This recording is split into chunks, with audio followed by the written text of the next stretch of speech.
Good evening, কেমন আছো সবাই? আমি আজকে একটু ঘুরতে যাব।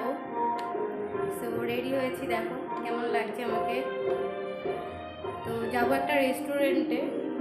এখন বাজে রাত 9:30। তো এখন মনে হলো যে একটু ঘুরতে বেরোবো। সো বেরোচ্ছি এখন, যাব আমি মেয়ে হাজব্যান্ডের সাথে। তো দেখি কোথায় নিয়ে যায়। আজকের বাড়িতে রান্নার ছুটি, ঠিক আছে। বাকি বাড়ির কজন আছে যারা নিমন্ত্রণ খেতে গেছে একটা পুজোর, আর আমরা তিনজনা যাইনি। সো আমরা এখন সেই জন্য রেস্টুরেন্টে যাবো। আজকের রান্নার কোনো ঝামেলা নেই। তো একটু রেডি হয়ে গেলাম, জামাটা নতুন নিয়েছিলাম, তো আজকেই ফার্স্ট টাইম পরলাম। বুঝতে পারছি না দেখতে পাচ্ছ কি না, তো কেমন লাগে একটু বলো। আর তারপরে চলো যাই, যেখানে কোথায় নিয়ে যায় দেখি, তারপরে তোমাদের সাথে শেয়ার করছি। কারেন্ট চলে গেছিলো, যদি ইনভার্টার চলছে, বুঝতে পারলাম না কেন হলো এরকম। সো চলো দেখি কোথায় নিয়ে যায়, তারপরে সেখানে গিয়ে আবার বাকি ভিডিওটা